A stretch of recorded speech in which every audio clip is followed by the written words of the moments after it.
Es momento de presentar Mensaje que Restaura. Un programa donde encontrará la exposición del Evangelio de Jesucristo en voz del pastor Wilber Rodríguez. Le invitamos a acompañarnos en el estudio de hoy. Personas que oirán, verán este mensaje a través de las redes sociales. Salva a las personas que son amigos, Señor. Y los que se han retirado de tus caminos, hazles volver. Te lo pedimos con todo el alma, con todo el corazón. En el nombre de Jesús. Gracias, gracias, Señor. Amén. Voy a pedirles de favor, quédense de pie solamente los que son amigos y siéntense los que son cristianos. Solo los que son amigos, quédense de pie. No importa la edad que tenga. Solo los que son amigos, quédense de pie, por favor. Quiero darles la bienvenida a los amigos. Queremos darle la bienvenida con toda la iglesia a los que son amigos. Bienvenidas a las dos señoritas, bienvenidas también allá, bienvenidos. Aquí de este lado solamente hay un amigo, bienvenido. De ahí todos ustedes son cristianos, ¿verdad? Creo que sí. Una cosa les voy a decir. Si hoy esta noche ustedes muriesen, los que se inmiscuyen entre los cristianos, ¿a dónde abrirías tus ojos? Es muy serio lo que le estoy diciendo. Gracias a Dios porque hay personas sinceras que se pusieron de pie. Vamos a dar la bienvenida, iglesia, a estas almas en Cristo. Bienvenidos. Por favor, tomen sus asientos. Tenemos como unos 15 a 16 amigos. Vale la pena impartir esta temática. Abramos nuestras Biblias. Vamos a leer dos textos de las Sagradas Escrituras. Lo vamos a hacer en Mateo, capítulo 24, versículo 32 al 35. Mateo 24. Versículos del 32 al 35. El tema que se va a desarrollar en esta tarde lleva como nombre la última generación. Repito, la última generación. Dios quiera que no haya nadie afuera en reuniones. No es tiempo de reuniones. Que estén todos aquí para oír el mensaje de la palabra. Dice la Biblia en el versículo 32, la palabra del Señor: de la higuera aprended la parábola, cuando ya su rama está tierna y brotan las hojas, sabéis que el verano está cerca. Así también vosotros, cuando veáis todas estas cosas, conoced que está cerca a las puertas. Versículo 34. De cierto os digo que no pasará esta generación hasta que todo esto acontezca. Verso 35. El cielo y la tierra pasarán, pero mis palabras no pasarán. Ahora vamos a retroceder al capítulo 21. Les dije que íbamos a ver dos textos, dos capítulos con sus textos. Capítulo 21, leamos el versículo 18 al 20. ¿Ya lo tiene? Ahí está cerquita en Mateo siempre.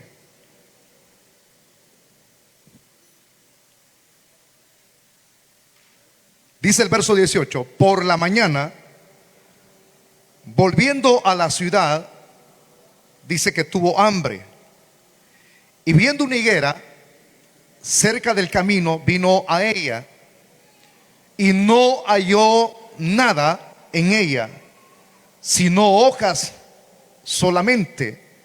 Y le dijo, repite la frase conmigo, y le dijo: nunca jamás nazca de ti fruto. y luego se secó. ¿Qué dice que se secó? La higuera. Verso 20. Viendo esto, los discípulos decían maravillados: ¿cómo es que se secó enseguida la higuera? Hasta ahí vamos a dejar la lectura de la palabra del Señor.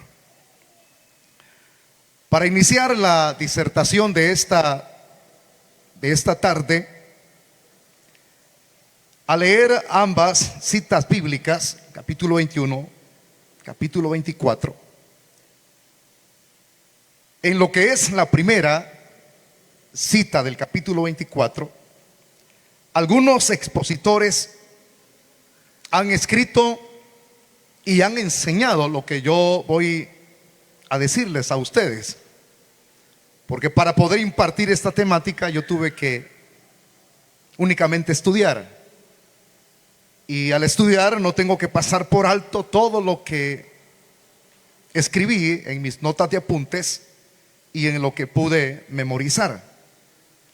No quiero salirme de la línea hasta donde yo llegué, ni quitarle ni agregarle, sino dar una repetición exacta respecto a las herramientas que yo utilicé. Entonces, dentro de esas herramientas hay expositores que cuando escriben con respecto al capítulo 24 del Evangelio de Mateo, refiriéndose a la higuera, ellos dicen estas expresiones: esta es la señal más grande de todas las que hay, y nos sirve para saber en qué tiempo usted y yo nos encontramos en la historia.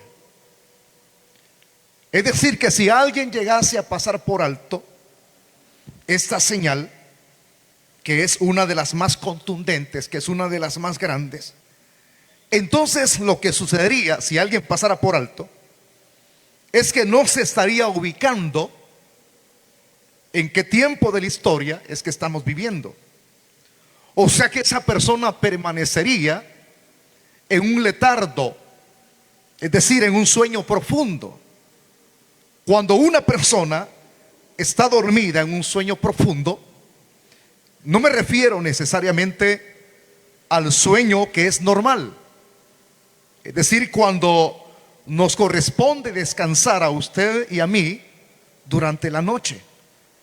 Para eso Dios dejó la noche y diferenció la noche del día. La noche es para descansar, para recuperar fuerzas, para reposar nuestro cuerpo y continuar con la faena al siguiente día. El día es para trabajar.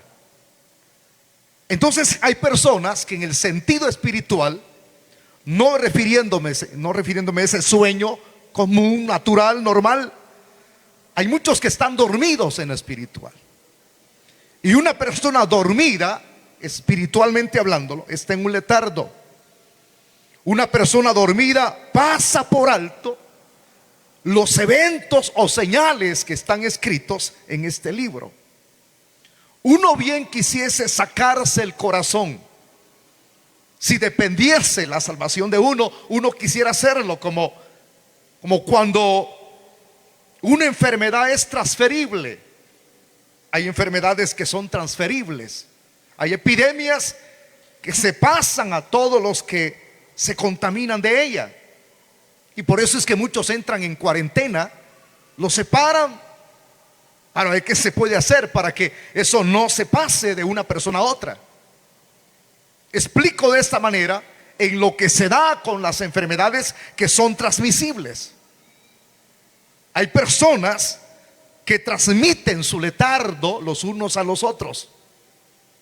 E increíble, cuando eso se da, entra un adormecimiento de los más tremendos. ¿Por qué?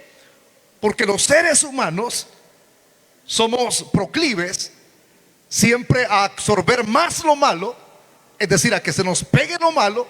Somos imitadores de lo malo a ser imitadores de lo bueno. Si uno entra en un letargo, todos entran en un letargo. Si uno en el sentido espiritual está adormecido, todos están adormecidos. Y ese es el grande problema que ha entrado en la iglesia hoy en día. Un adormecimiento de los más terribles. Y alguien podría como culpar o tratarse de limpiar en otras personas y decir, bueno, este sueño que ha entrado en la iglesia, culpamos a tal persona. Estoy muy de acuerdo con alguien que en verdad tenga la capacidad moral de juzgar de esa manera, pero ningún ser humano tiene la capacidad moral de juzgar a nadie. Cuando esta situación se está introduciendo en la iglesia, nos volvemos jueces y somos tan severos en nuestro juzgar que señalamos y buscamos causantes de ese letardo, de ese adormecimiento espiritual. Algunas veces somos tan explícitos en señalar nombres porque nos volvemos expertos, profesionales, y tenemos un listado de nombres los que están causando adormecimiento en nuestras congregaciones. Pero le voy a decir esto y que nos quede muy en claro: a nadie culpemos, a nadie culpemos, porque ese adormecimiento, quien lo produce es el mismo enemigo, Satanás. Si usted es lector de la Biblia, entenderá que antes de que nosotros obtuviésemos la salvación que proviene por gracia, por misericordia de Dios, usted y yo, si hubiésemos nacido de nosotros mismos, del querer buscar el evangelio, no podíamos. ¿Por qué? Porque éramos imposibilitados, éramos ineptos. Por eso es que la Biblia en su análisis, en su diagnóstico que da con respecto a la humanidad, en la condición en la cual nos encontrábamos, dice que éramos ciegos espirituales, éramos paralíticos espirituales. Entonces no podíamos, si hubiésemos querido, aunque esa es contra naturaleza, no hubiésemos podido. Aunque yo sé que hay dos tipos de enseñanzas teológicas. Una es la que dice el hombre si puede buscar a Dios por sí mismo, y la otra es no, tú no puedes, es Dios quien te tiene que buscar. Entonces, ¿cuál de las dos es la más certera? Usted que es estudioso de la Biblia se va a encontrar con ese tope, que muchas veces cuando uno no sabe tener cuidado, uno puede decir, entonces, ¿en qué estamos pues? Si estos dicen que se pueden buscar a Dios y estos dicen que Dios quien lo busca, ¿cuál de las dos posiciones teológicas es la verdadera? La segunda. Y es en la cual nosotros estamos. ¿Por qué? Porque la primera, uno no puede buscar a Dios. Si la Biblia dice, no hay quien busque a Dios, no hay quien haga lo bueno. ¿Por qué? Porque nuestra condición es de un letardo. Pero ¿quién es el culpable de que nosotros no correspondamos al llamado de Dios? Sino que siempre estamos posponiendo. Mañana, hermano, mañana, y lo tomamos como chistes y culpamos al diablo. Y es cierto, en cierto momento al reaccionar, al leer la Biblia, hay razón, pero no le echemos todas las culpas al diablo, si nosotros somos los descuidados. Entonces el diablo tiene el 75% de culpabilidad. ¿Por qué? Porque él impide que la luz del evangelio, la luz de Cristo, nos alumbre. Satanás ha vedado la mente del hombre, lo ha entorpecido para que no le alumbre la luz del evangelio. Pero también nosotros tenemos el 25% de culpabilidad. ¿Por qué? Porque cerramos nuestro corazón, resistimos al mensaje de la palabra. Cuando nos invitan a una congregación, lo primero que hacemos es no. Si nos invitan a un grupo de crecimiento, no. Si nos hacen una evangelización personal, decimos no. Cuando la Biblia dice, si hoy oyereis mi voz, no endurezcáis vuestros corazones. Y la otra parte es Satanás impidiendo. Pero también el 25% nosotros cerrando nuestro corazón. Explico esto porque el que está en esa condición espiritual de adormecimiento no se ubica en qué tiempo estamos viviendo. Y lamentablemente le voy a decir esto: hay muchos evangélicos que no están conectados en qué momento estamos viviendo. No estamos conectados. Hemos perdido el interés de inquirir, de averiguar. Y creemos que pues los días van pasando y eso es normal, es natural.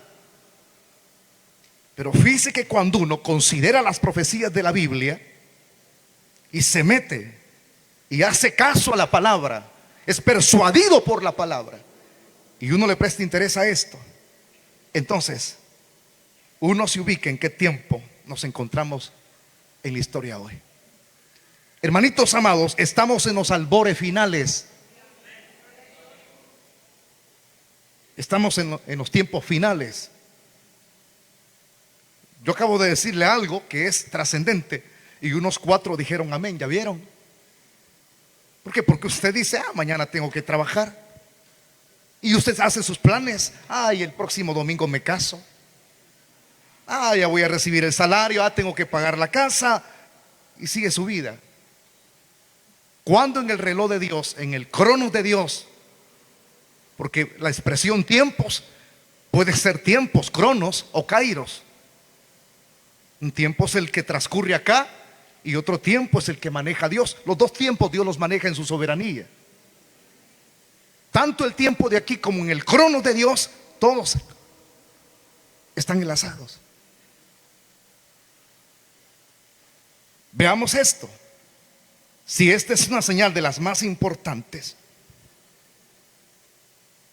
alguien diría que conmigo. Y es ahí donde yo voy a comenzar la narrativa de esta tarde. Y para ello voy a tomar el capítulo 21 de Mateo. La segunda sección o el segundo capítulo lo voy a tomar la otra semana. Me interesa explicarlo para poder tener muy en claro todo lo que vamos a desarrollar la próxima semana. Es decir, el próximo domingo, si Dios nos permite vida. Entonces, ¿qué con esto? Se los explico en forma de trasfondo. En el tiempo de Jesús, la mayor parte de judíos, máximamente los varones, ellos tenían costumbres. Un judío ama mucho su religión. Lo digo, lo ama porque no solamente lo voy a dejar para el pasado. Amaban, no, ellos siguen amando su religión. ¿Cuál es la religión de los judíos, de los hebreos? El judaísmo. Ellos aman tanto su religión y aman tanto su nación. Y aman tanto también las fiestas que Dios les instituyó a ellos desde el antiguo tiempo. Si un judío, por ejemplo, salió a la diáspora, a la dispersión, porque en Israel hubo diáspora, hubo dispersión. Todos nos recordamos, ya desarrollamos en 4 temáticas las 70 semanas del libro del profeta Daniel. Fueron cautivos por 70 años. Entonces allá los más jóvenes se casaron, procrearon, hicieron una familia. Esa familia se multiplicó. Los hijos que ellos procrearon crecieron, se casaron y se multiplicaron. Sus hijas también. Sus familias se hicieron muy numerosas. Y así, después que pasó el cautiverio, a algunos se les dio la facultad de querer regresar, como en la época de Nehemías, a su tierra, donde ya presidía o legislaba otro rey. En la época de Daniel, usted sabe que Daniel atravesó por varios periodos, por varios épocas distintas en su vida, sirviendo a reyes. Usted conoce a un Daniel sirviendo a Nabucodonosor. Usted conoce a un Daniel sirviendo a un Darío,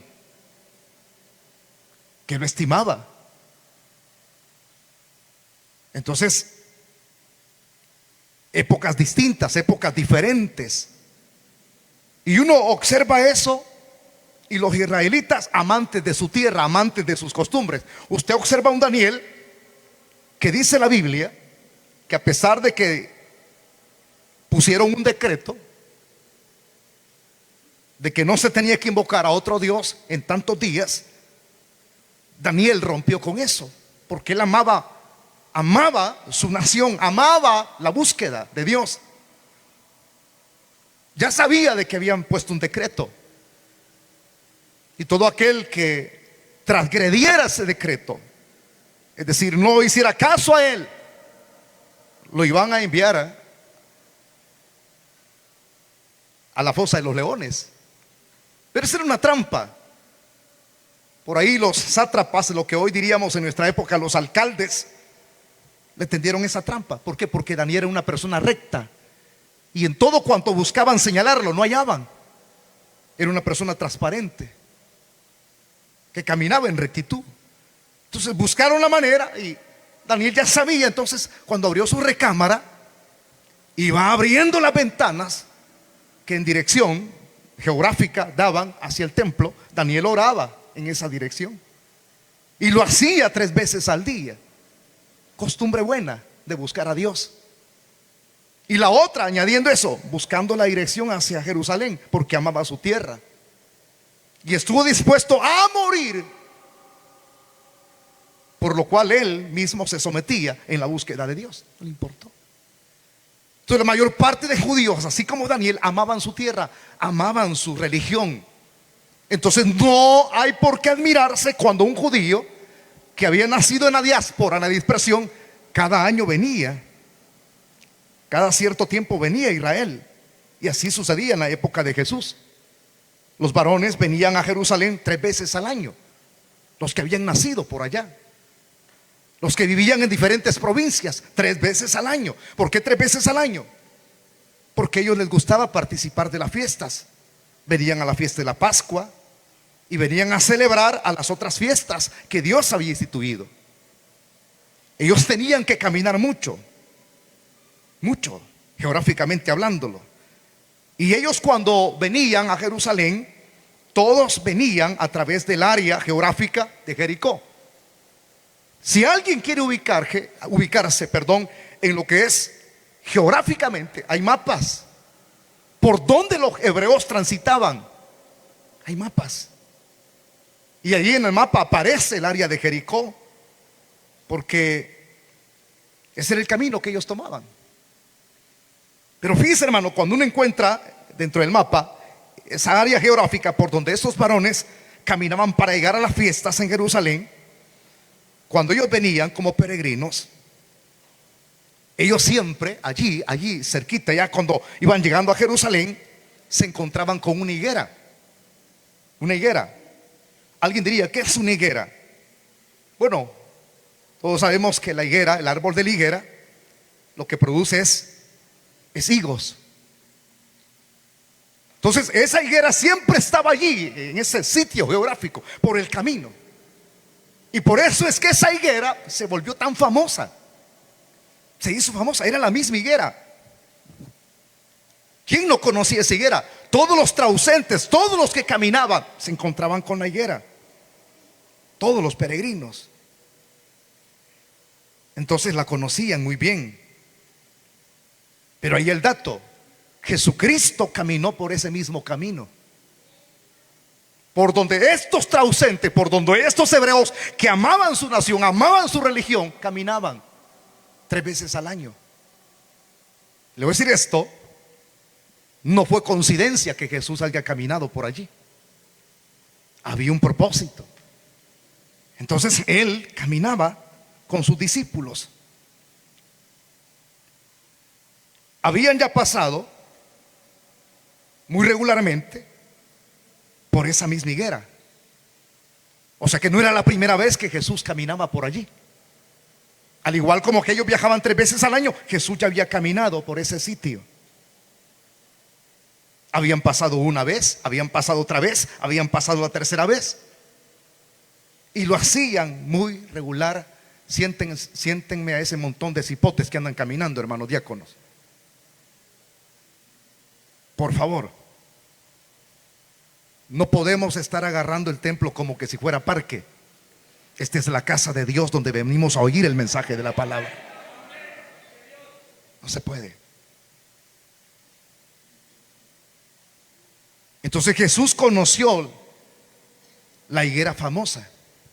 Repite esa frase conmigo. Jesús conoció la higuera que era famosa. Si ya había pasado mucho tiempo por esa higuera, a la par de esa higuera, ahora iba a pasar la última vez. ¿Cómo la última vez? Es decir, en su estado de humanización. Ahora pasa la última vez. Cuando Él comienza ya a entrar con sus discípulos a Jerusalén. Porque iba a entrar a Jerusalén. Iba a entrar para el domingo de Ramos, que le llaman. Y posteriormente de ese domingo de Ramos, o sea, en esos días Él tenía que ser crucificado.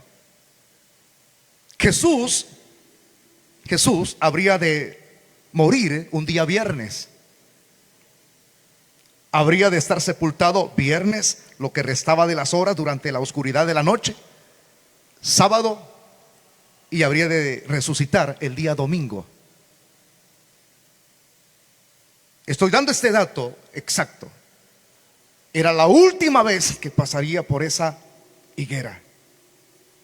Él va a ver por última vez ese árbol. Por eso es que vea lo que sucede esa última vez en el versículo 18 del capítulo 21 de Mateo. No lo pase por alto. Dice: por la mañana, ya nos ubicamos en el trasfondo. Volviendo a la ciudad, dice, esa última vez, dice que Jesús tuvo hambre. Repita la frase conmigo: tuvo hambre. Verso 19. Como tuvo hambre, vio la higuera que era muy famosa. No era la primera vez que él volteaba a ver la higuera. Era famosa. ¿Quién no conocía ese árbol de higuera? Entonces, a donde dirigió su mirada fue a la higuera. La frase, viendo una higuera cerca del camino. Entonces, como la vio, él, claro, pensó, dijo: han de ver higos. Y caminó hasta donde estaba la higuera. Y cuando vino a ella, dice el texto 19, no halló nada en ella. Qué chasco el que se llevó el Señor, ¿verdad? No halló nada en ella, no halló nada. No halló frutos, pues. Si no dice la Biblia, sino hojas solamente. El chasco, a sorpresa desagradable, solo hojas solamente. Solo hojas. Qué duro. Y por eso dice el versículo que estamos leyendo: y le dijo, es decir, que Jesús, cuando vio solo las hojas y no halló fruto, le va a hablar a la higuera. Repita la frase conmigo: le va a hablar a la higuera. Hablarle a un árbol, alguien diría, eso es de locos. No, el que le va a hablar a la higuera es el creador de la higuera. Para decirle el dato profético, cuando yo le digo es el creador de la higuera, me estoy refiriendo, él fue el que apartó la higuera en el Antiguo Testamento de entre muchas naciones. La higuera era la más insignificante, pero a él le plació el escogerla, a la higuera, para que fuese su pueblo. Ya va abriendo los ojos, ¿verdad? Acerca de lo que quiero explicarle. Ahora que la ve al árbol de higuera, no hay fruto. Entonces, cuando le ve, le habla. Le habló a la higuera y dijo estas expresiones: nunca jamás nazca de ti fruto. En ese mismo instante, cuando le habló, pasó esto. Dice: y luego se secó la higuera. En ese mismo instante, cuando le habló, se secó. Y aquí sucede algo. Por favor, lea el versículo 20 de corrido. Dice: viendo esto, los discípulos decían maravillados: ¿Cómo es que se secó enseguida la higuera? De eso que sucedió, de eso que aconteció, surgió una pregunta. Y como no iba a surgir una pregunta si lo que habían visto era algo sobrenatural. Que una persona, que un hombre le hable a una planta, a un árbol, sécate, y ver lo que se secó en el momento, eso no es de cualquiera. Hombre, si usted lee la Biblia en Génesis, encontrará esto. Dios hizo todas las cosas en 6 días. En el día número 6 coronó su creación haciendo el hombre. Al 7º él descansó. Es decir, cesó de seguir creando. No es que Dios se haya acostado en una hamaca. Dios no necesita descansar. Lo que hace debilitar el cuerpo del ser humano y deteriorarlo es el pecado. Dios es un Dios santo, perfecto. Él no tiene ningún involucramiento con el pecado. Él no envejece jamás. Él es eterno. ¿Cuántos alaban al Señor en esta noche? Entonces, ese Dios que es eterno, que no envejece, si en 6 días hizo todas las cosas y al 7º descansó, quiero que nos ubiquemos en este ejemplo. ¿Cómo fue que Él creó todo? Dejemos a un lado donde Él coronó su creación, al 6º. ¿Cómo hizo todo? En las epístolas hay una respuesta. Dice que Él creó todo con el poder de su palabra. O sea que Dios habló.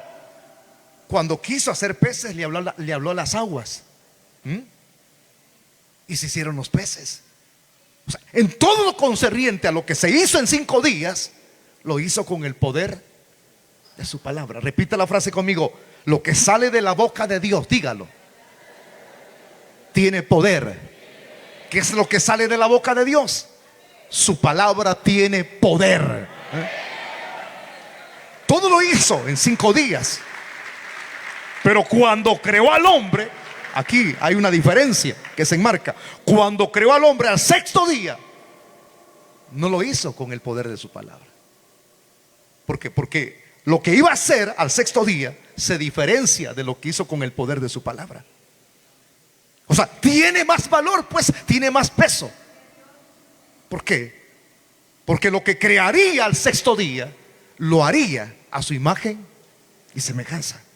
Decir imagen y semejanza es decir que lo que Él crearía tendría atributos morales y espirituales.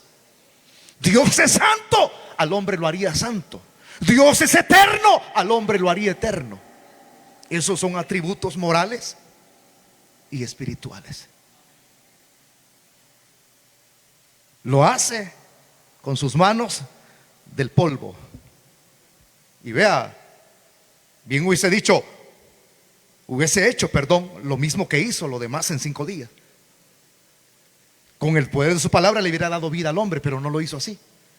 Para darle más realce y valor, dice que sopló cuando ya estaba el cuerpo inerte, el envase, sopló aliento de vida.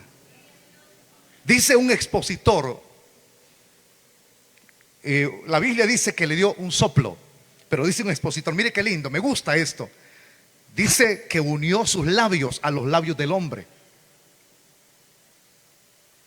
Y dice, al unir sus labios, Dios a los labios del cuerpo inerte, Dios le da de lo de él al hombre. Es como darle un beso.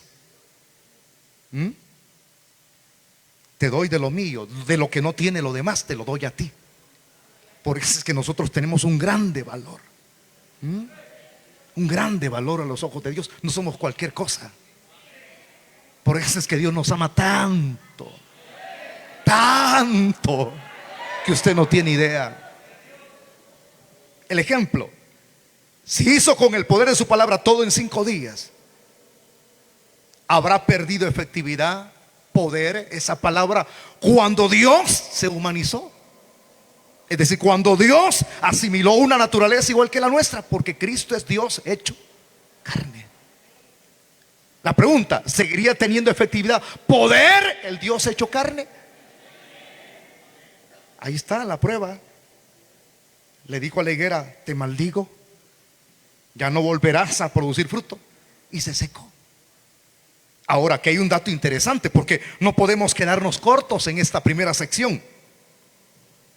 Y este dato es tan tremendo, tan trascendente, que uno tiene que interpretar lo que Cristo hizo con la higuera. Todos sabemos, a la luz de la Biblia, que la higuera en el Antiguo Testamento como en el Nuevo Testamento representa a Israel.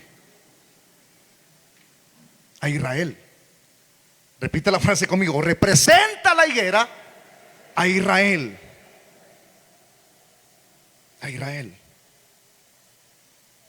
Entonces él es como que si estuviese hablándole a Israel.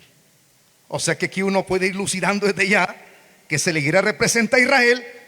Lo que Cristo está diciendo ahora a ese árbol es una profecía. Profecía, sí, es una profecía acerca de Israel. Porque profecía, ok, vamos a poner muy en claro, vamos a poner las cartas sobre la mesa, como decía un expositor. Veamos esto, pero quiero que usted lo corrobore. Y esta es una base importante en donde vamos a enriquecer más, ampliar más el desarrollo de la temática. Abra su Biblia, pero antes que la abra, le voy a dar este dato. Cuando Jesús vino, como en el Antiguo Testamento, Él apartó esa higuera. Apartó a Israel de entre muchas naciones. ¿Cuál era el objetivo de que Dios apartara a Israel de entre muchas naciones? 3 propósitos. Una, te ha apartado, se lo voy a parafrasear a ustedes. Yo te he apartado, yo te he amado para que seas diferente. Para que seas diferente. La expresión diferente en la Biblia, en el Éxodo, aparece para que seas consagrado. Una persona consagrada es diferente. Una persona consagrada es apartada para un propósito. Igual que tú eres consagrado para Dios. Dios te apartó entre muchos, igual que yo. No me excluyo, yo me meto con usted también. Entonces viene Dios y dice: te he apartado para que seas diferente, consagrado para mí. Te he apartado para que seas una perla, una joya. Yo te he dado vida, me tienes a mí por Dios. Y al tenerme a mí por Dios, tú como nación vas a brillar en tu testimonio. Todo aquel que teme a Dios tiene un buen testimonio. Decir temor de Dios no es andar temblando allí en la carne. Decir temor de Dios es porque tú lo respetas. Eres diferente, tú mismo te propones a ser diferente con la ayuda de Dios. Entonces, cuando tú eres diferente, brillas en tu testimonio. Israel sería como una joya colocada en una vitrina para ser exhibida mundialmente. Todo aquel que viera a Israel quedaría sorprendido. ¿Por qué? Porque ser parte de Israel es ser bendecido. Cuando hay promesa en la Biblia: en tu simiente serán benditas todas las naciones de la tierra. Tener a Dios es ser bendecido. Diga amén. Tener a Dios es ser bendecido. Ellos tenían esa bendición. Tener a Dios de por medio es tener prosperidad. Israel era próspero. Tener a Dios es tener el respaldo. Tener a Dios es tener las batallas que habrán de librarse contra el enemigo seguras. Ellos serían una joya en la vitrina. Atraerían a la conversión del judaísmo a otros. Y ese es el grande problema que hasta hoy en día, para que alguien me preguntaba hace unos días: ¿podrá alguna persona ser israelita en nuestro tiempo? Sí. Es eso, ser converso al judaísmo. Tienes que pasar con un montón de rituales. Si es hombre, tiene que circuncidarse. Y le hacen rituales para volverse al judaísmo. Ellos andan viendo cómo la gente se trasladan al judaísmo, así como el islamismo quiere conversos al islamismo. Así es el judaísmo, andan buscando ellos. Pero eso no sirve, que tú andes buscando a las personas para que pertenezcan a tu religión. Eso no sirve. En lo que se han quedado ellos, cuando no era eso, sino con solo oír que Dios estaba con ellos y ellos atender a hacer la voluntad en su palabra, ellos iban a brillar. No iban a venir a la fuerza. Ellos voluntariamente serían atraídos como un imán. Por eso es que dentro de la misionología hay 2 aspectos. Hay 2 aspectos que se mencionan dentro de la misma misionología. Hay uno que se le llama centrípeta. El centrípeta es el centro. Israel está en el centro. Atraería centrípeta. Y está el segundo, que es lo que la iglesia está haciendo, que es muy diferente al método centrípeta. Atraerías con el testimonio. Hoy no, hoy nosotros no tenemos que atraer con el testimonio. Hoy tenemos que ir y llevar el evangelio a todo el mundo. Y todo el que crea y sea bautizado será salvo. Hoy no vas a estar esperando. Me inquieta aquellos pastores que voy a esperar que las almas vengan por sí mismos. Tú no tienes que ser Aragán. Tú tienes que buscar las almas. Y ellos cuando vengan acá van a oír el mensaje del evangelio que transforma y cambia la vida de los hombres. ¿Cuántos estamos aquí? Levánteme la mano y diga, repita conmigo esta frase: estoy oyéndolo todo, pero hay cosas que no entiendo. Porque algunos dicen, amén, estoy entendido, y no entienden nada. Israel es apartado como una joya. 3, sería una nación constituida de reyes y sacerdotes. ¿Y qué pasó? Fallaron. Ese era el propósito de Dios. Dios trató con ellos, ellos se volvían a Dios, luego se volvían al pecado, luego se volvían a Dios, y Dios se volvía a ellos. Cuando Cristo vino, con miles de años después de estas experiencias, Él vino queriendo encontrar fruto en su pueblo, en su higuera. Como es su pueblo, que yo soy el dueño de un árbol, por ejemplo, yo he sembrado en la casa sembré un árbol de jocote.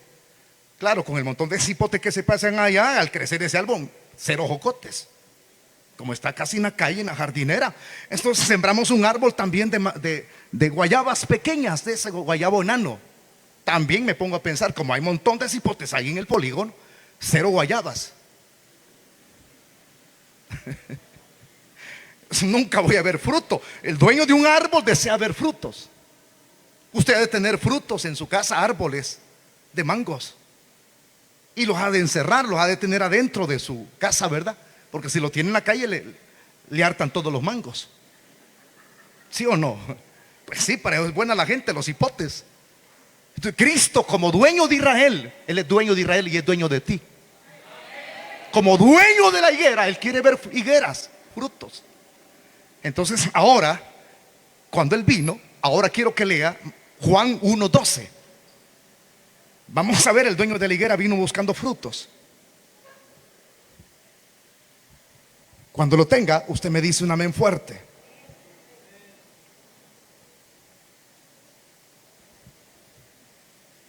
¿Qué dice allí? Estamos en Juan. Le dije busque Juan 1:12 y léalo. Bueno, lo voy a leer con usted, pues entonces, si no lo quiere leer, porque algunos de ustedes están huraños hoy. Desde el 11 al 12, lea. ¿Qué dice el 11? Vamos despacio. A lo suyo vino. ¿A quién se refiere ahí? A Jesucristo, Dios hecho carne. A lo suyo vino. ¿Quién es lo suyo? Dígalo, no diga Israel, diga la higuera. Digámoslo así, la higuera le pertenece a Dios. Él toma carne, asimila una naturaleza y Él viene a buscar lo suyo. Él quiere fruto. A lo suyo vino, dice el verso 11, y lo suyo no le recibió. El dueño de la higuera vino a buscar fruto y no halla. En lugar de hallar fruto, ¿qué halló? Odio, rechazo, muerte. Ahí está la higuera. Entonces no encontró fruto. Cuando uno lee esto, vemos que el panorama está claro, según lo que dice allí el versículo y lo que dice Mateo 21 del 18 en adelante. ¿Acaso como dueño no quiere ver fruto? Ahí estaba la higuera famosa. Cuando buscó fruto, no lo halló. Como no halló fruto, entonces maldijo la higuera. Y por eso les decía hace unos segundos atrás, esa es una profecía en contra de Israel. ¿Profecía de qué? De maldición. Maldijo la higuera. Ese es duro. Maldijo la higuera. La frase es tan terrible la que aparece allí en ese capítulo 21. La maldijo. Nunca jamás nazca de ti fruto. Y luego se secó la higuera. Nunca nazca de ti fruto. nunca nazca de ti fruto. Nunca. Entonces la maldición recae a Israel, sobre Israel. ¿Y de verdad es una maldición, pastor? Sí. ¿Y se cumpliría esa maldición? Sí. Sí. ¿Cuándo? Bueno, yo le aconsejo que compre, hay literatura. Uno tiene que investigar. Está en un libro que se llama Antigüedades Judías. La historia de la iglesia también de este grande expositor, Flavio Josefo. Flavio Josefo habla con respecto a esta maldición que recayó sobre Israel en la historia de la iglesia. Cuenta en su libro y en alguna otra literatura también que usted puede encontrar, y en la Biblia usted puede leer también, ahí está la historia. Había un emperador en esa época, su nombre era Vespasiano. Vespasiano era un emperador romano. Vespasiano procreó un hijo y creció y llegó a ser general de los ejércitos romanos. Su nombre, Tito, el general Tito. Cristo maldijo la higuera, Israel. ¿Se cumpliría esa maldición? En el año 70, Tito, el hijo de Vespasiano, entra a Jerusalén, según historia. Y cuando entra, en el año 70, después de la muerte de Cristo, entonces se cumple aquella frase que Cristo dijo respecto al templo: no quedará piedra sobre piedra. Y murieron miles de judíos, porque Tito asesinó muchos judíos y destruyó el templo. La maldición sobre la nación hebrea. Pero ahí no termina esto, hermano. Después hubo un levantamiento. Ubicándome en historia, ese levantamiento sucedió por un señor llamado, si no estoy mal, Baco Ochoa. En el año 120, este era un líder judío y quiso levantarse en contra del gobierno, y también el gobierno lo aplastó completamente. A Baco Ochoa. Continúa la maldición. Por eso, según los escritores, ¿verdad?, que cuando Tito entra en el año 70 y arremete contra la higuera, del 70, yo quisiera que usted fuera apuntando, fíjese, hermano, porque estos mensajes no se repiten. Bueno, hoy tenemos la grande facilidad, la grande bendición de que todos los mensajes quedan grabados en YouTube, en Google. Ahí está. Del año 70 al año 1948, ubicándome, Israel se quedó sin tierra, sin gobierno, sin tabernáculo, sin lugar santo y sin altar. Desde el 70 hasta 1948.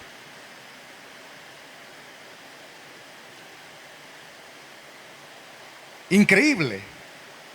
Hasta ese tiempo, desde ese tiempo, no tuvieron todas estas cosas. Andaban como errantes, desposeídos. Hombre, bueno, yo me recuerdo que aquí en nuestro país habían muchos desposeídos. De entre ustedes yo conozco historias muy cercanas. Cuando vino la guerra civil a nuestro país, muchos fueron desposeídos a la fuerza.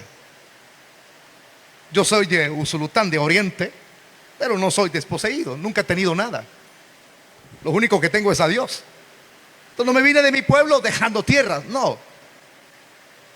Pero hay personas que sí dejaron sus tierras, dejaron su ganado en Oriente, en Morazán, en La Unión, sus casas, casas grandísimas. Yo he conocido personas muy amigos míos, casas de campo. ¿Por qué? Porque fueron desposeídos. Pero cuando terminó la guerra civil, ellos regresaron a su lugar, reclamando el derecho de su tierra.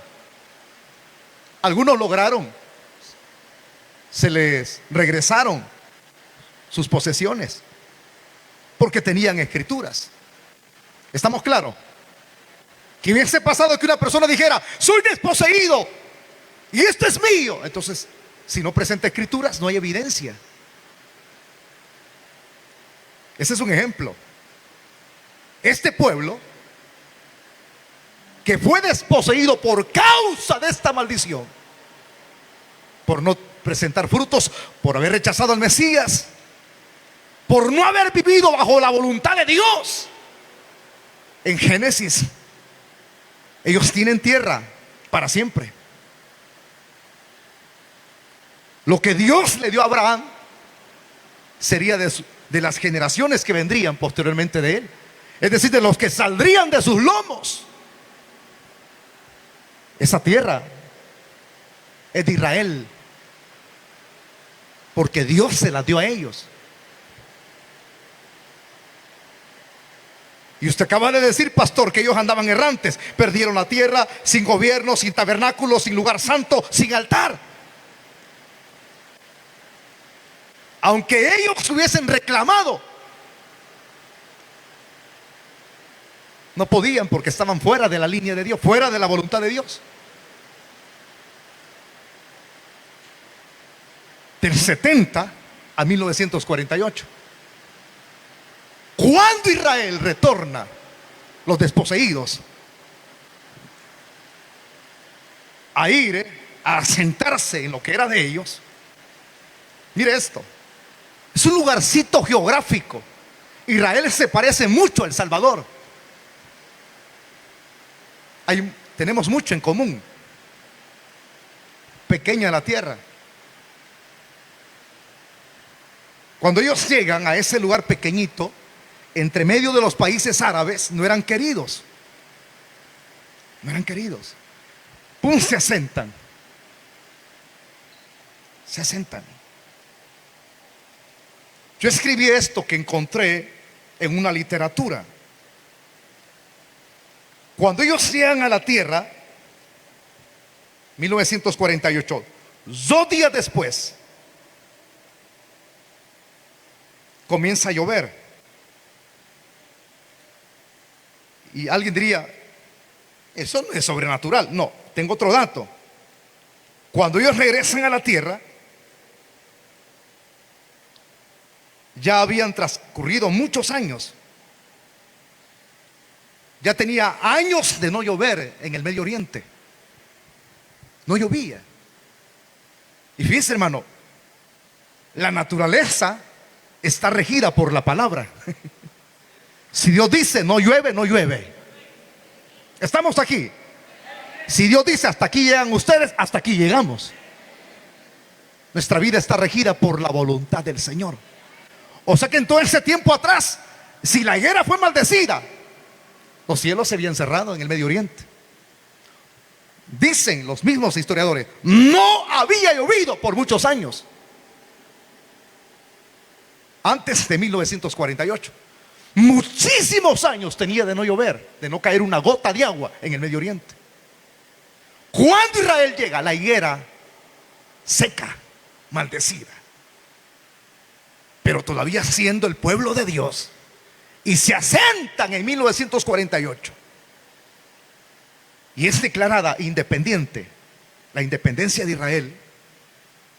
A los 2 días comienza a llover. Ese es un milagro. Dios derramando su misericordia sobre la nación hebrea. Diga la frase conmigo: comienza a llover, como está lloviendo aquí en esta noche en la ciudad de Chalchuapa. Entonces, cuando comienza a llover, ese es un indicativo que Dios es bueno, que Dios es misericordioso con la higuera. Pero hay otro dato importante también. Cuando llegan allí, se asentan sobre el desierto. Que alguien me diga, leyendo historia, que ellos se asentaron debajo de los árboles. No había ni un árbol en esa área geográfica donde ellos se asentaron. Ni un árbol. Era puro desierto y lloviendo. Entonces ellos han de haber dicho: Dios está con nosotros todavía. Es que Dios no desecha para siempre a los suyos. Y en ese momento comienzan ellos a trabajar la tierra desértica. Comienzan a trabajarla.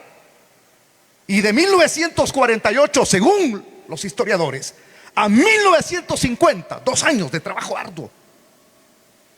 En esos 2 años comienzan a trabajar la tierra. Y según los datos que tengo aquí, en 2 años los israelitas plantaron más de 6 millones de árboles. En 2 años 6 millones de árboles, sí. Y comenzaron a crecer. A crecer. Y regaron milagrosamente la tierra. Y ahí está, 1948, Israel independiente. ¿Y qué con todo esto? La higuera. Y esa es la segunda sección que voy a desarrollar, si Dios me permite la vida, la próxima semana. Floreciendo. Lo que vamos a ver en el capítulo 24. Cuando la higuera comience a florecer, señal contundente que algo está pasando en el Medio Oriente. Y no olvide el tema. Somos la generación final de estos tiempos. Ay, hermanito. Cada generación, le voy a adelantar un poquito. Una generación tiene durabilidad de 70 años. De 70 años. Esa generación que comenzaría desde el 1948 y llegaría hasta el 2018, es una generación. Porque hace poquito Israel acaba de celebrar 70 años, la duración que tiene una nación. Perdón, una generación.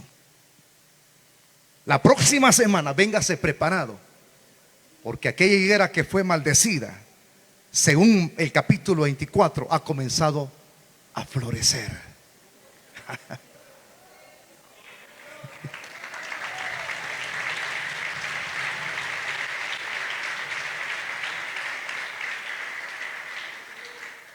Y cuando la higuera comienza a florecer, tú tienes que darte cuenta que es tiempo de tener los ojos bien pelados como nunca. Porque si esa higuera ha comenzado a florecer en la parte más desértica de aquel territorio. Hay hermanos que viajan al Medio Oriente y cuentan: yo nunca he viajado allá al Medio Oriente, en sueños nada más. Y de vez en cuando le digo a mi esposa: sentémonos aquí y vamos a hacer un viaje al Medio Oriente. Hay un canal de televisión que se manda de presentar todos los lugares turísticos. Entonces viajamos con mi esposa: alistate, le ponete el cinturón. Entonces uno ve, a mí me han contado, pero yo lo he visto por televisión, cuando el avión va sobre Israel, se mira verdecito, verdecito los cultivos. Y se ve a las personas trabajando, cortando jazmines, girasoles para exportarlas. Igualito a El Salvador, cuando pasa el avión, se ve un montón de malacates abajo. El florecimiento de malacates.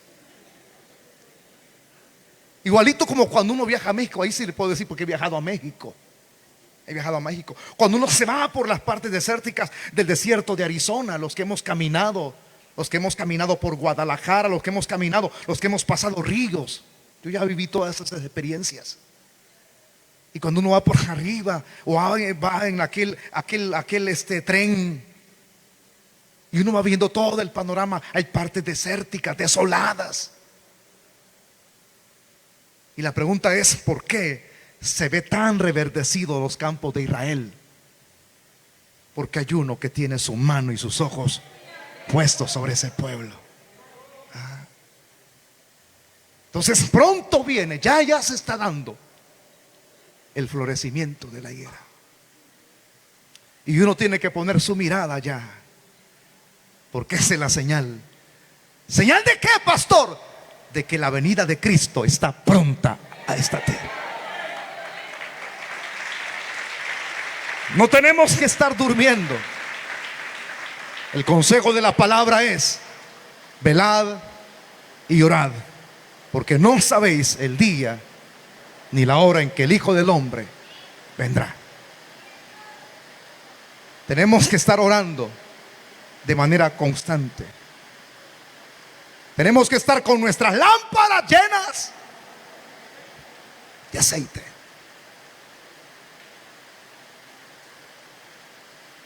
Jesús viene pronto por su iglesia. Levántenme una de sus manos hacia arriba. Voy a orar por ustedes. Levántenme una de sus manitas.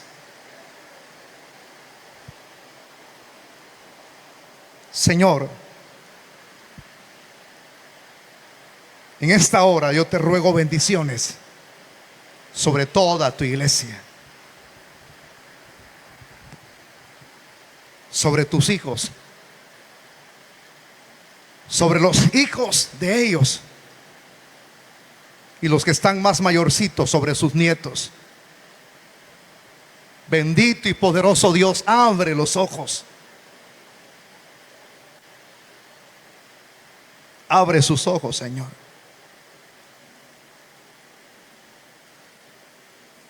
Mantenga su mano en alto, por favor.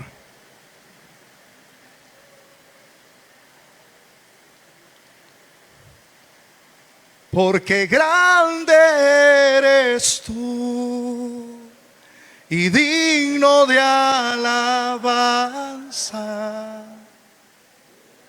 Tu grandeza es inescrutable. Amén, amén, amén. Sí, amén. Él es grande y tan grande, el Dios Todopoderoso, que ha puesto su mirada sobre nosotros.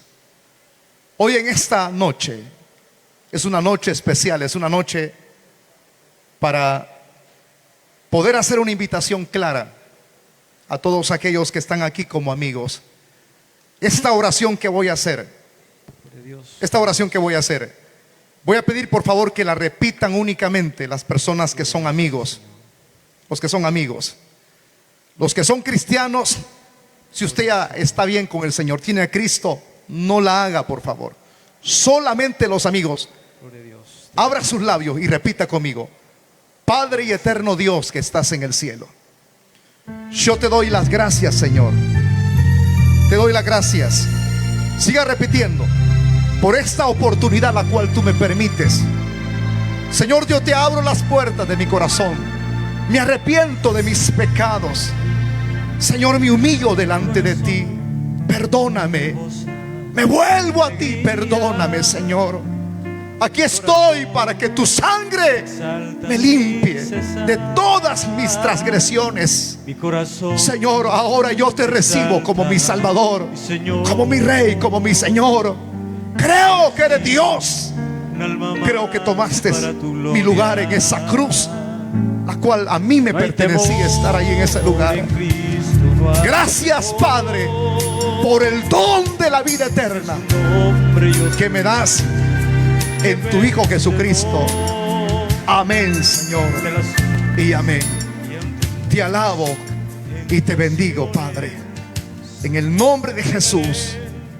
Amén y amén. Si usted repitió esta oración conmigo, ahí donde usted está sentado, por favor, le pido que me levante una de sus manos. Levánteme la mano las personas que repitieron la oración conmigo. Las personas que repitieron la oración conmigo, levanten una de sus manos, por favor. Tan solo uno que haya hecho la oración, levánteme sus manos.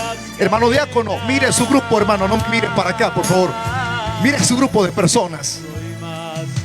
¿Habrá alguien que hizo la oración conmigo en esta noche? Levánteme su mano. No importa la edad que usted tenga, pero quiero ver esa mano en alto. No a medias, sino muy en alto. ¿Habrá alguna persona? Tengo 3 minutos nada más. Entonces usted cerró su corazón, cerró sus labios. Cuando algo le ocurra en estos días, quizás no le quede oportunidad ni de arrepentirse. Lo que yo le enseño aquí a la luz de la palabra en este púlpito, usted mismo lo va a vivir. Hay 2 caminos: el camino de la vida y el camino de la perdición eterna. La mejor teología que una persona puede recibir como cátedra es cuando pase de aquí al otro lado. ¿Por qué? Porque se recordará de que Dios le dio oportunidad de poder recibir la vida y la rechazó. No hizo la oración. Entonces quiero darle oportunidad, 2 minutos más. Pónganse de pie los que necesitan reconciliarse con Dios. Si hubiera alguien quien necesite reconciliarse, póngase de pie. ¿Habrá alguna persona en esta noche? ¿Habrá alguien? Pónganse de pie los que necesitan reconciliarse. Los que están desconectados del Señor y Dios les concedió este privilegio de haber venido a este sitio. ¿Habrá alguna persona? ¿Habrá alguna persona? Hagamos la última invitación. Yo he sido puesto para predicar, no para rogar, sino para enseñarle la palabra. Ay de aquel que desprecia y rechaza el mensaje de Dios. Cuando le digo, hermano, hagamos la última invitación, véngase desde adelante para atrás y vaya uno por uno. ¿Por qué? Porque nos quedamos viendo a la persona que está ahí en medio, pero adelante nada. Sabemos que hay una cantidad de amigos. Ahí es donde tenemos que ir, a las personas que no tienen a Cristo. Es la última invitación, 1 minuto nada más. ¿Habrá alguna persona que necesite rendirle su vida a Cristo o reconciliarse con Dios? Venga, Dios bendiga a la dama que viene acá adelante. Hermanitos, les vuelvo a repetir, cuando se hace una invitación, se hace desde adelante para atrás. Usted se cerciora, ahí están las personas. Desde adelante, desde aquí, yo agarro el panorama de frente y comienzo como cuando ando en una célula de casa en casa, de casa en casa. Unos llegarán a la célula, otros no, otros darán falsas esperanzas. Allá voy a llegar, hermano. Pues aquí tenemos que afianzar los que no tienen a Cristo y los que están caídos del Evangelio. Dios bendiga al otro joven. Vuelvo a insistir, coordinadores, desde acá vénganse atrás, desde aquí adelante hasta atrás, sin dejar a nadie de por medio. ¿Por qué? Porque el tiempo es corto. El tiempo es tan cortito que no podemos desperdiciarlo. Salga de allí donde usted está para acá adelante. Oraremos por usted. Aproveche estos últimos segundos que quedan. ¿Habrá alguna otra persona más quien necesite recibir a Cristo por primera vez o reconciliarse con Dios? ¿Habrá alguna persona? Vuelvo a hacer la invitación. ¿Habrá alguna persona más aparte de las 2 personas que están aquí al frente? No se quede únicamente diciendo, si 1 minuto más yo paso. No, no. Aunque estuviésemos haciendo el llamado por 40 minutos. Venga, Jesús le llama. Dios bendiga a la otra señorita. ¿Quién más? Pongámonos de pie todos. Pongámonos de pie todos. Aquí nadie le va a traer a la fuerza. Es usted quien pierde. Qué grande eres tú. Vamos a levantar nuestras manos. Digno de alabanza. Tú esa alabanza.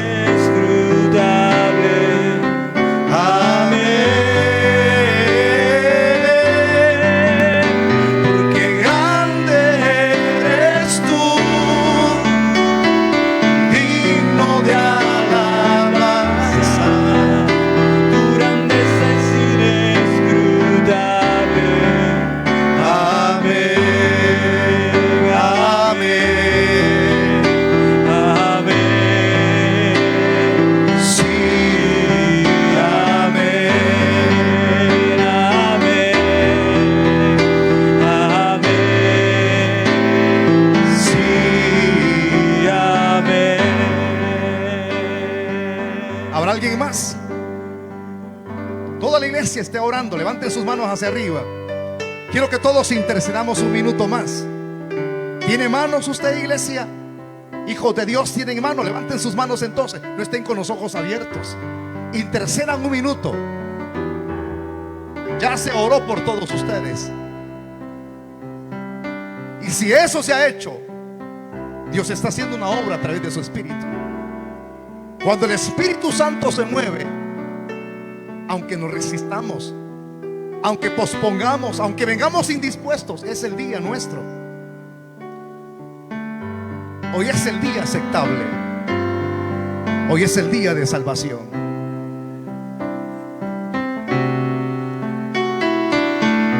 Un minuto intercedamos. Un minuto. Un minuto nada más. El rey que legisla es el que hace la obra. No hay nadie quien pueda detener cuando Él va a obrar. Entre ustedes hay personas que son tan conocedores de la palabra que tu vida está pagando un alto precio por haberte separado. Conocimiento no te ayuda a la hora de arreglar cuentas con Dios. Es hoy el día aceptable. Entonémonos por última vez esa alabanza. Porque grande eres tú Y digno de alabar. digno de alabar. ¿Habrá alguien más? Tu grandeza. Ahora que el Espíritu Santo está tocando, ahora venga, salga. Amén. Salga de en medio. Amén. Salga de atrás. Venga. Grande Jesús le llama a usted. eres tú, Si necesita arreglar cuentas, digno de hágalo hoy. alabanza. O hacerlo por primera vez. Grandeza es inescrutable. Váyase con la bendición de Dios en el corazón. Amén. ¿Habrá alguien más? Amén. ¿Habrá alguna otra persona más que quiere a Cristo en su corazón? Sí. ¿Habrá alguien más que necesita reconciliarse? Amén. Amén. Sí, amén. Amén. Amén. Vamos a orar. Amén. Suficiente el tiempo.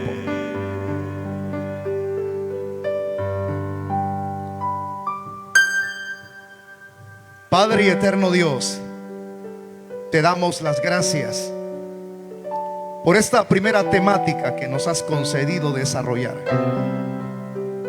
Gracias por las almas que has traído a tus pies.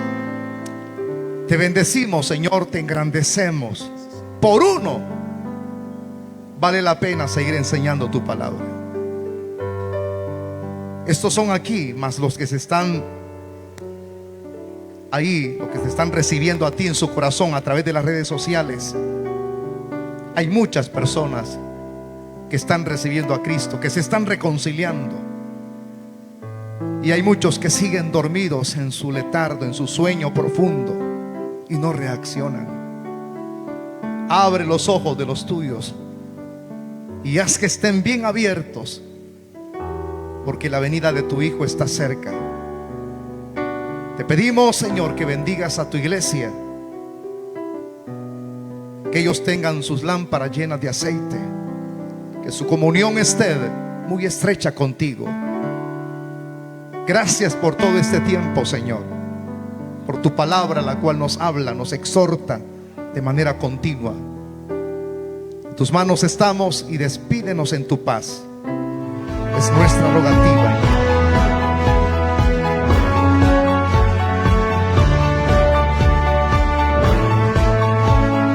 Visión Cristiana, la palabra que cambia, presentó el poderoso mensaje de salvación.